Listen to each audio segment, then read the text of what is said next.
인터뷰. 모두를 위한 모두를 향한 모두의 궁금증 훅 인터뷰 103주년 3.1절입니다. 문재인 대통령은 기념사에서 한반도 평화를 강조했고 일본을 향해서는 일본은 역사를 직시하고 역사 앞에 겸허해야 한다고 했습니다. 그리고 항상 대화의 문을 열어두겠다고도 했습니다. 3월 1일 3.1절의 의미 그리고 대한독립과 세계평화의 이야기 나눠봅니다. 서울대학교 국제대학원장 박태균 교수 모셨습니다. 안녕하세요. 예, 안녕하세요. 교수님 안녕하십니까? 네. 네. 박정현이 부른 대한이 살았다는 노래였습니다. 네. 네. 왜 독립운동가의 후손들은 외국을 떠돌고 왜 고국에 돌아오지도 못하고요. 친일파 자손들은 떵떵거리면서 친일파 할아버지 감사합니다 하고 이렇게 잘 살고 있습니까? 저희가 해방되고 광복되고 나서 사실은 뭐 우리뿐만 아니라 세계적 차원에서 냉전이 오면서 사실 45년 이전에 있었던 그런 잘못된 구조를 한번 바꿔야 될 기회를 놓친 부분들이 있었고요. 네. 그게 결국은 이제 이런 결과를 가져온 게 아닌가라고 생각을 합니다. 네. 대한독립 만세를 네. 뜨겁게 외쳤던 3.1절, 그게 103년 전 일인데요. 네. 3.1절의 의미, 왜 우리가 3.1절을 되새겨봐야 하는 이유가 뭡니까? 저는 일단 학생들한테 그런 얘기를 합니다. 만약에 3.1 우리 이 독립운동이 없었으면 한국 사람들이 식민지를 원하지 않고 독립을 원한다는 걸 어떻게 알릴 수 있었을까? 아, 네. 그 당시엔 여론조사도 없었고요. 예. 일본은 계속해서 이게 한국 사람들이 원해서 자기들이 이 합방을 한 거다 이런 주장을 하고 있었기 때문에 네. 저는 이거 자체가 우리 민족이 우리 자신의 국가를 갖고 싶어 한다라는 것을 보여준 것이고 또 그렇게 보여주었기 때문에 1943년 카이로에서 강대국들이 모여서 회의를 할 때 아시아에서 유일하게 딱 한국만 언급을 합니다. 한국을 독립시켜줘야 된다. 아, 그래요? 네. 그러니까 그게 사실 이제 3.1운동과 같은 이런 어떤 운동들이 있었기 때문에 전 세계에 한국 사람들이 독립을 원하는구나. 카이로 회담 뭐라고 들어가 있냐면 한국인들이 노예와 같은 상태로 살고 있는 걸 감안해서라는 구절이 들어갑니다. 나중에 일본 군국주의자들이 굉장히 그거에 대해서 민감하게 받아들였어요. 야, 이거는 완전히 그 당시에 이 세계 열강 지도자라는 사람들이 노막 나가지고 올린 그런 글자 아니야라고 얘기를 했는데 실제로 저는 3.1운동이 그런 어떤 우리 민족의 상태를 보여주었고 우리가 독립을 원한다라는 걸 전 세계에 선포했다라고 생각을 합니다. 3.1절의 독립정신, 3.1운동의 정신이 현대까지 이어지고 있습니까? 저는 그렇게 생각을 합니다. 그러니까 3.1 이 독립선언문에 보면 나타나는 여러 가지 내용들에 보면 과연 국가라는 것이 왜 있어야 되는가 또 우리가 왜 국가를 지켜야 되는가라는 부분들을 보여주고 있고요. 또 저는 거기에서 제가 최근에 뭐 칼럼에도 한번 썼습니다만 가장 제가 좀 이렇게 인상 깊게 본 이 구절이 뭐냐면 문화에 대한 부분입니다. 우리가 전 세계 문화로 기여할 수 있는 기회를 놓쳤다. 식민지가 됨으로 인해 가지고 사실 어떤 사람들은 보면 이게 무슨 사치야. 지금 국가도 없는데 무슨 문화 얘기를 하고 있어 이러겠지만 왜 우리가 독립이 돼야 되느냐.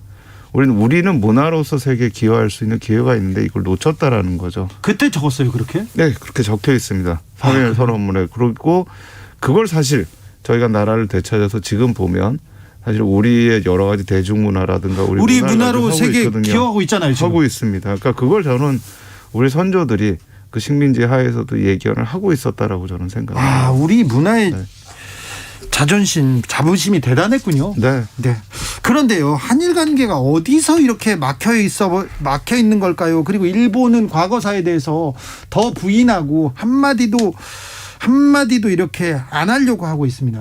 이게 이제 사실 이렇게 꼬이게 됐던 가장 저는 출발점 자체는 이명박 전 대통령의 갑작스러운 독도 방문하고 그게 저는 굉장히 중요한 터닝 포인트가 됐던 것 같아요. 독도를 이명박 대통령이 정권 말기에 약간 지지율이 떨어지자 독도를 방문하고 일왕에 대해서 약간 폄하하는 발언이 있었습니다.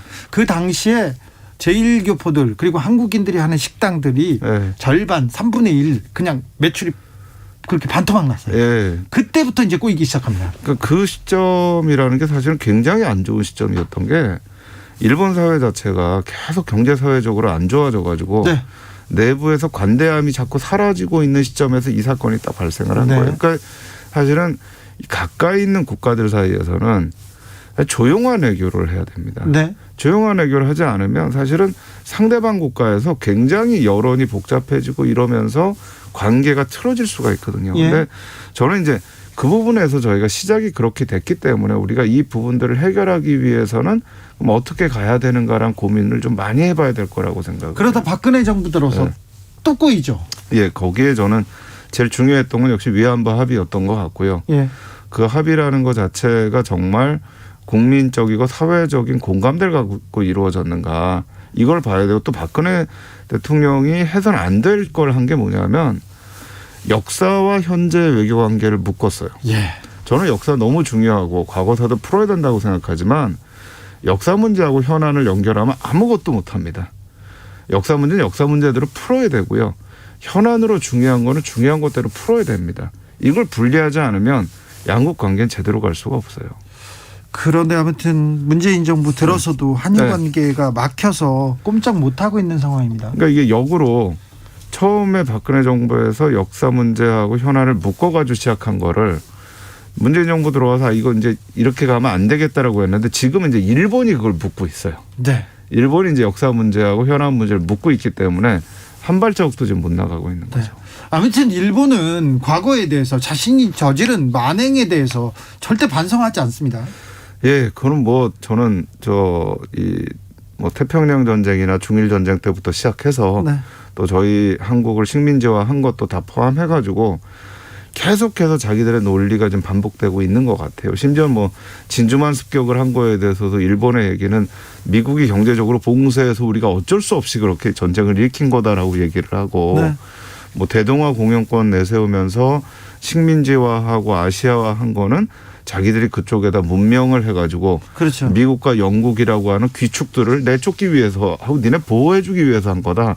근데 실제로는 엄청난 수탈이 발생을 했거든요. 그렇죠. 네. 그러니까 사실 이런 부분들에서 제가 생각하는 거는 과거사 문제 해결이라는 거는 돈과 보상의 문제 뭐 이 살아계신 분들이 있을 때는 저는 보상의 문제가 중요하다. 근데 지금은 이제 이분들이 좀 돌아가시는 분도 생기고 우리 지금 2세대, 3세대들에 오잖아요. 지금에 있어서는 양국 사회가 과거사 문제에 대해서 객관적 사실에 기초한 공감대를 갖는 게 저는 제일 중요하다라고 생각을 해요. 그게 없으면 어느 순간에 어떤 터닝 포인트에 또다시 관계는 계속 나빠졌다 좋아졌다 이걸 반복을 하게 될 수밖에 없다고 생각합니다. 네. 반성하지 않는 일본 참 그들을 쳐다봐야 되는 이웃나라 우리 이웃나라들 참 걱정이 큽니다. 손기성님께서 위안부 문제 언제까지 우려먹을래? 크크 그렇게 물어봤습니다. 네. 반일을 정치적으로 이용하고 있다 이렇게 야당에서는 이걸 또 정치적으로 비판하기도 합니다. 저는 이게 일본과의 문제라는 거는요. 이거는 정치적으로 해석할 문제라고 생각하지 않아요. 이거는 지금 뭐 우리나라뿐만 아니라 전 세계적으로 보면 대외 관계가 굉장히 정치화돼 있습니다. 예. 그러니까 내부 정치에 의해서 대외 관계가 움직이고 있어요. 그런데 대외 관계는 정치 이념의 문제가 아니고 국가와 사회의 존망이 걸린 문제입니다. 특히 일본과의 문제는 우리가 과거사 문제만 있는 게 아니고 한일 간의 경제적인 관계 문제도 있고 또 이게 이웃나라이기 때문에 뭐 안보 정치 모든 부분에서 한국과 일본이 현안을 풀어야 되는 문제인데 이 문제를 가지고 자꾸 이걸 정치적으로 이용한다 또 이용하는 사람들도 있죠. 네. 그건 저는 좀 잘못된 시각이라고 생각합니다. 네, 알겠습니다. 역사는 역사대로 정치는 정치대로 네. 묶어서는 안 되는데요.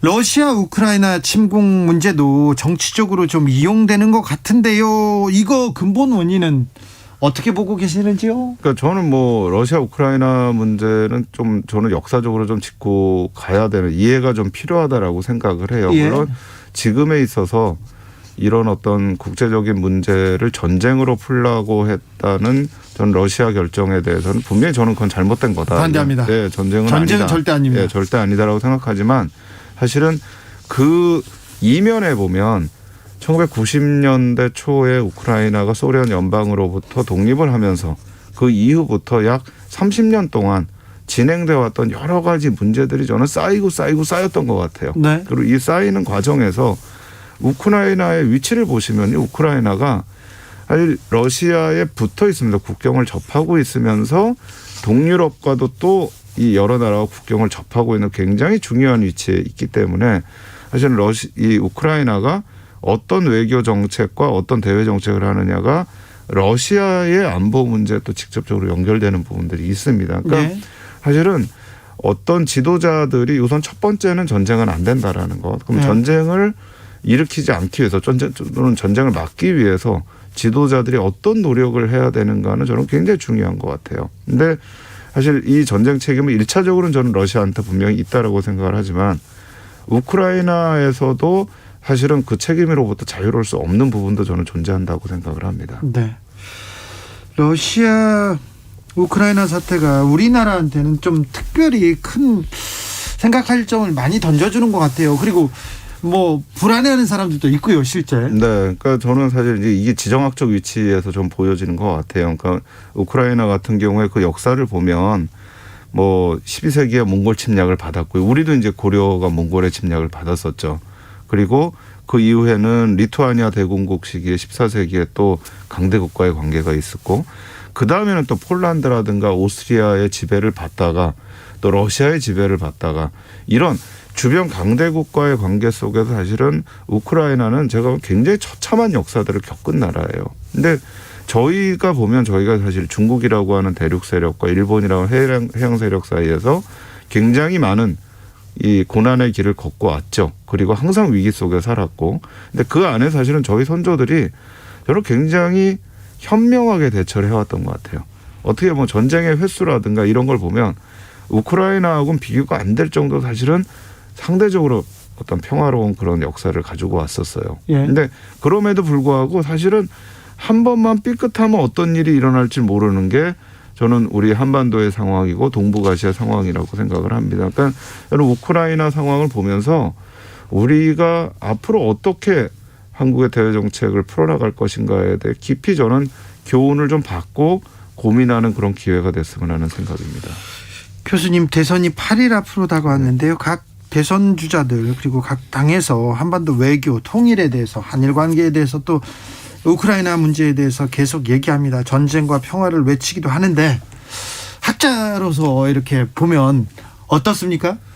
저는 일단 가장 좀 뭐라 그럴까요? 제가 좀 자괴감을 느낀다고 할까요? 뭐 이런 생각을 하는 게 대외 정책 문제를 지금 대선의 정치적인 이슈로 연결하는 거에 대해서 굉장히 유감입니다. 특히 제가 이제 가장 유감이라고 생각했던 거는 처음에 시작은 이제 중국 문제였습니다. 그래서 네. 중국에서 이제 올림픽을 하면서 불거졌던 여러 가지 문제들, 그거는 사실은 사회적으로 저도 굉장히 섭섭한 감이 있었지만 네. 이걸 저는 정치적으로 연결시키는 거는 정말 미래의 한국을 위해서는 저는 너무나 이거는 부정적으로 갈 수밖에 없는 부분이라고 생각을 하고 예. 또 하나 지금 북한과의 관계를 어떻게 풀어가느냐의 문제도 역시 지금 하나의 중요한 지금 논점이 되고 있는데요. 매우 중요하죠, 우리나라한테는요. 제가 최근에 역대 대통령의 취임사를 좀 분석할 일이 있었어요. 그래서 분석을 하다 보니까 우리가 잘 아는 이승만 대통령의 국시는 북진 통일이었잖아요. 예. 근데 심지어 이승만 대통령 취임사에서도 평화 통일을 얘기를 해요. 예. 그러니까 그 정도로 사실은 국가의 리더는 평화를 통해서 국민들의 생명을 보존하겠다라고 하는 게 제1의 과제가 돼야 되는 거예요. 그러니까 저는 이런 대외 관계라든가 남북 관계라든가 이 부분들을 가지고 정치적으로 이용하는 건 좀 제발 좀 그만했으면 좋겠어요. 네. 중국 문제 네. 그리고 특별히 반중, 네. 평중을 이용하거나 또 일본도 마찬가지고요. 네. 네. 그리고요, 전쟁 그렇습니다. 아이고, 근데 네.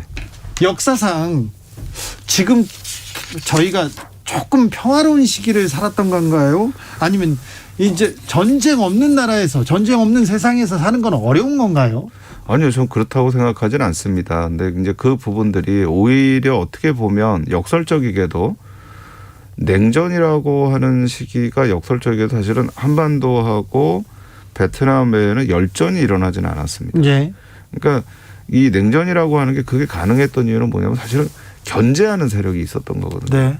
근데 사실 지금은 이제 냉전이 무너지고 나서는 미국이라고 하는 이 절대 강대국이 하나 있으면 그걸 견제할 수 있는 세력이 사실 없었는데 견제할 수 있는 세력들이 이제 다시 또 나타나고 있고 문제는 사실은 미국이 그러면 전 세계를 그걸 또 컨트롤할 수 있느냐라고 하면 60년대나 70년대에 비해서 지금의 미국은 사실은 그 당시보다는 또 전체를 컨트롤하기에는 좀 약화가 된 이런 상황이기 때문에 한국과 같은 경우에는 지금 뭐 경제적으로 정치적으로 전 세계와 이렇게 아주 깊이 맞물려 있는 상황이라면 저는 세계 정세를 굉장히 잘 분석을 하고 잘 대처하는 부분들이 필요한 게 아닌가라고 생각을 합니다. 그래서 뭐 이게 다시 또 뭐 또 전쟁으로 막 확대가 돼가지고 세계대전이 일어나느냐. 저는 그것까지는 절대 안 갈 거라고 생각을 해요. 이게 지금 핵을 갖고 있는 나라들이 있는데 그건 저는 어려울 거라고 생각을 하고 그럼에도 불구하고 이런 위기 상황들은 끊임없이 평화를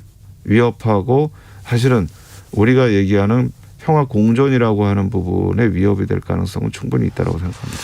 강력한 힘이 있어야만 네. 힘을 통한 평화만 가능합니까? 저는 그거는 뭐 만고의 진리라고는 생각을 하는데요. 객관적으로 따져가지고 한국이 아무리 강력한 힘을 갖는다고 해도 주변에 있는 중국, 일본, 러시아가 지금 있고 지금 미국이 또 있는데 아무리 해도 거기보다 더 강력한 힘을 갖기는 저는 어렵다라고 생각을 하고요. 그렇다면 우리 같은 경우에 우리가 힘을 가질 수 있는 정도로 최대한으로 하면서 지금까지 사실 저희가 잘해왔던 거는 이 강대국 사이에서 잘 외교적인 노력들을 해왔거든요. 네. 이런 노력들이 저는 같이 가야지 굉장히 균형되게 가야지 어느 한쪽으로 기우는 그런 외교로 가서는 안 된다라고 생각합니다. 역사적으로 네. 역사학자니까 그거 물어보겠습니다. 역사는 유유히 전진하겠죠? 네, 가겠죠. 뭐 여러 가지 제가 보기에는 뭐 올라가기도 하고 내려가기도 하고 때로 후퇴하기도 하겠지만 어쨌든 어떤 방향으로는 저는 가고 있다라고 생각을 합니다. 전진합니까? 전진한다고 생각합니다. 알겠습니다. 네. 감사합니다. 예, 감사합니다. 선생님만 믿겠습니다. 네. 서울대학교 박태균 교수였습니다. 감사합니다. 네, 감사합니다. 대선을 향해 외쳐라. 하루 한 소원. 주진우 라이브 청취자들이 보내주신 정치